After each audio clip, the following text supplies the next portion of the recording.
Mr. President, I start with a question, a basic question. Why are we here? Why do we have these jobs? What is it that we're supposed to do? And the clearest expression of the answer to that question comes from the preamble of the Constitution, which lays out exactly what our responsibilities are. We, the people of the United States, in order to form a more perfect union, establish justice, ensure domestic tranquility, provide for the common defense, promote the general welfare, and secure the blessings of liberty to ourselves and our posterity, do ordain and establish this Constitution of the United States of America. This is the purpose of the Constitution. It's the purpose of the government. And the most solemn responsibility of any government, I would submit, any government, anywhere, anytime, is to provide for the security of its citizens, to provide for the common defense. That is our most solemn and fundamental responsibility. We're not doing that right now. We are avoiding, missing, obfuscating, and not dealing with one of the most serious threats facing our country. I refer to the threat of cyber attack.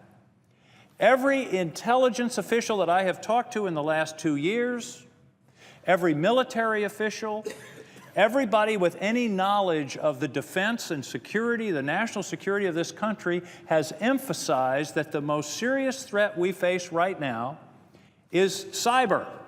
What does that mean? Cyber attacks, the disabling of critical infrastructure, attacks on our businesses, financial system. This is a direct threat that is heading at us like a freight train on a track. The problem, Mr. President, is we see it coming, but we're not doing what we should to deal with it. Now, to say that it's coming is a kind of understatement. This is an unusual chart, but it goes in time from 2004 till today, and it's basically the frequency and size of cyber attacks in our country.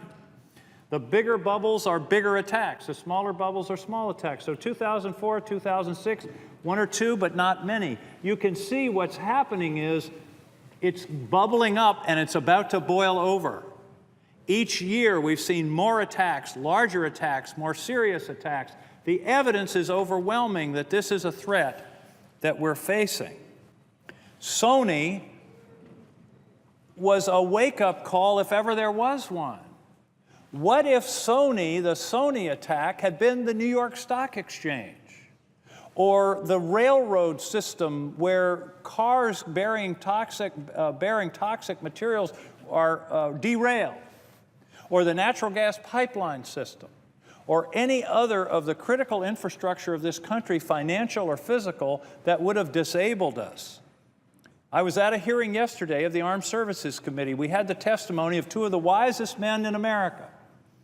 General Brent Scowcroft, who was a national security advisor to President Ford and President George H.W. Bush, and Dr. Brzezinski, who was a national security advisor to Jimmy Carter, talking about threats. And Brent Scowcroft said that he believed the cyber threat was analogous to the nuclear threat. People wouldn't be killed, but our country could be destroyed. He saw this as one of the two fundamental threats that we face today. And yet, what are we doing in Congress? Not much. It's as if, Mr. President, we got a telegram from Admiral Yamamoto in 1941 saying, "I'm steaming toward Pearl Harbor, and we're going to wipe you out," and we did nothing. Or a telegram or a text message from Osama bin Laden saying, we're heading for the World Trade Center. What are you going to do? And we did nothing.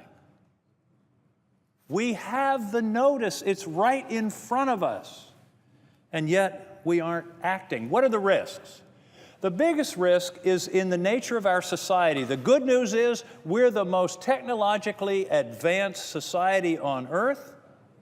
The bad news is we're the most technologically advanced society on earth because it makes us vulnerable. It's what they call an asymmetric vulnerability. We are the most vulnerable because we're the most wired. We're in the most danger because of our technological advancement. What can they do to us? Well, this just gives you an idea of how this risk is accelerating and how it fits. This is the number of devices in the world connected to the internet. And back in 2003, it was very few. 2010, we were up to 10 billion devices connected to the internet. The projection is by the end of this year, we'll be at 25 billion devices connected to the internet. And by 2020, not that long from now, 50 billion devices connected to the internet and therefore vulnerable to cyber attacks. Critical infrastructure, I've mentioned. The financial system. What would it do to the country, Mr. President, if all of a sudden everybody's bank account disappeared? Most of us, many workers in America, have we don't see cash money or a paycheck. It goes electronically into your bank account. What if all of that just disappeared? Chaos would ensue. The same thing with transactions on the New York Stock Exchange or the great transactions of our banks. It would be chaos that would tumble through the economy and then into people's daily lives. Transportation could be paralyzed. The simple act of messing around with how red and green lights work in a major city could paralyze a major city for hours, if not days. Transportation of toxic or volatile compounds could be compromised, and of course the energy system, the electrical grid.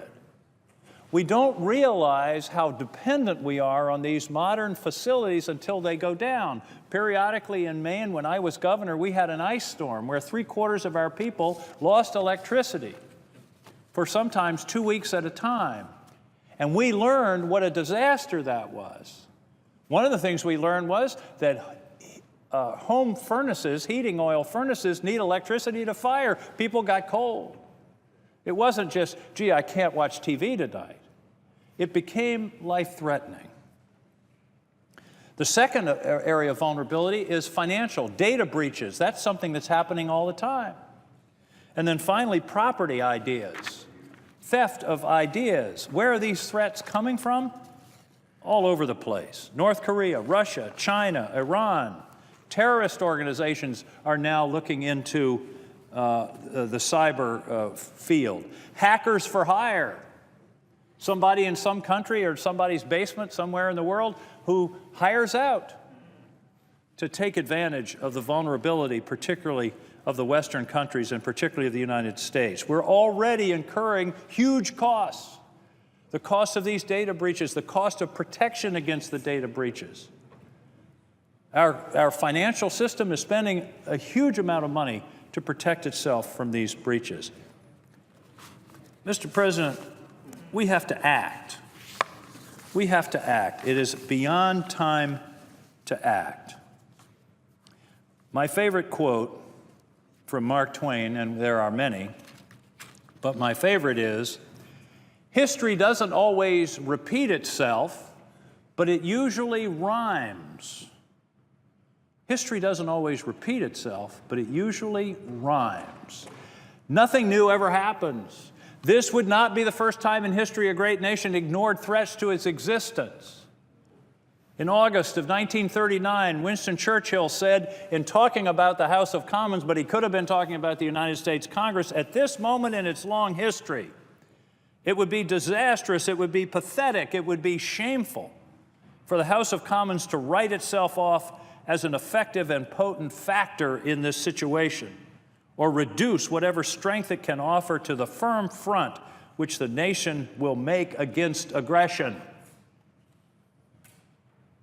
Later on, or earlier in the 30s, he said, when the situation, and this is a perfect analogy to where we are today, when the situation was manageable, it was neglected. And now that it is thoroughly out of hand, we apply too late the remedies which then might have effected a cure. Mr. President, we're at the line between manageable and too late. I would argue it's almost over that line. Now is the time that we have to act, but we aren't acting because of a variety of reasons. The complexity of our process, 4 committees have to consider cyber legislation, the differences with the House, differences with the White House. There are all kinds of complications in our system which seems to be preventing us from acting. Again, Churchill is appropriate. There's nothing new in this story, he says. It is as old as the Sibylline books. It falls into that long, dismal catalog of the fruitlessness of experience and the confirmed unteachability of mankind. Boy, that's a dark judgment. The confirmed unteachability of mankind. Want of foresight, unwillingness to act when action would be simple and effective. Lack of clear thinking, confusion of counsel until the emergency comes, until self-preservation strikes its jarring gong. These are the features which constitute the endless repetition of history. Let's act before the crisis strikes, Mr. President. Let's act when we still have time. There are at least 3 bills that I know of that are available. One is a bipartisan bill that was heavily negotiated in the Intelligence Committee, came out of the committee, I think, 12-3, and is last summer. That's available. It's a new Congress, but the ink is barely dry. A bill that came out of the Judiciary Committee. A bill that came out of the Homeland Security Committee in December of 2012 and lost in this body by a couple of votes from my friend Senator Collins and Senator Lieberman, also dealing with this problem. In other words, we don't have to start from zero. We don't have to invent these solutions. We just have to have the will to put them in place. And yet, we don't act. People say, well, we've got national security, Senator. What are you talking about? We're spending almost $600 billion a year on the defense of this nation. And the answer is yes. But in some ways, it reminds me of the famous Maginot Line of France in the 30s. And there's some mistake. Maginot Line has come to symbolize a faulty defense premise, which it really isn't true. The Maginot Line worked.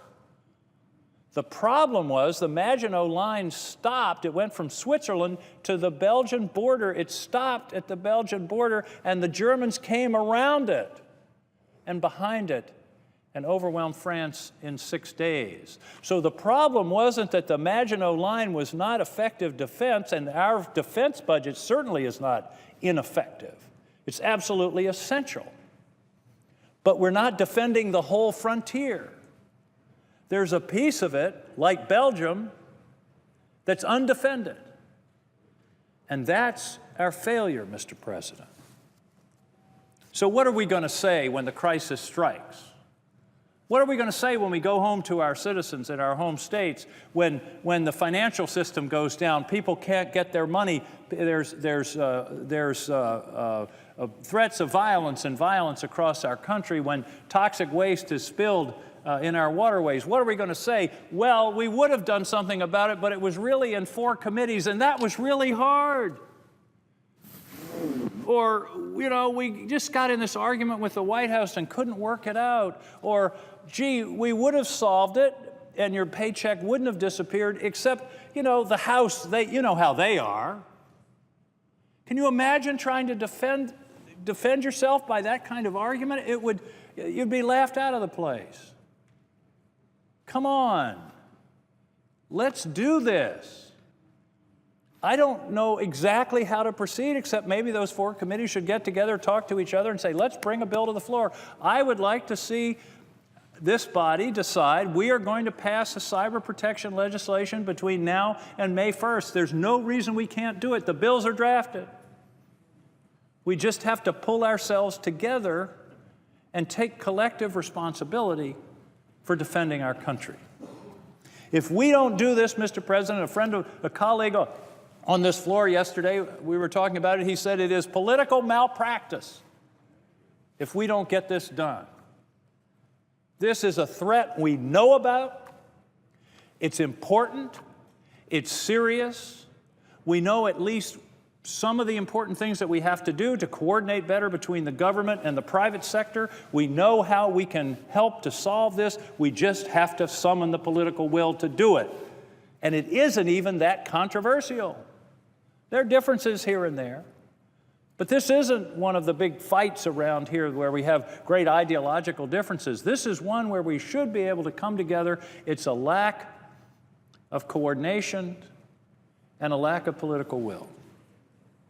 Mr. President, I don't know how I can say this more strongly. I think this is one of our most fundamental responsibilities. I'd go back to the preamble of the Constitution. The primary reason governments are established and that our government was established, one of the basic reasons is to provide for the common defense. If we don't do that in the face of this threat, shame on us. This is one of the most solemn responsibilities we have as United States senators, as members of the Congress, and as members of the federal government of the United States. I deeply hope that the next several weeks and months will be time of productive discussion and a commitment to at least the attempted solution, the beginning of a solution to this grave threat facing the United States of America. Thank you, Mr. President. I yield the floor.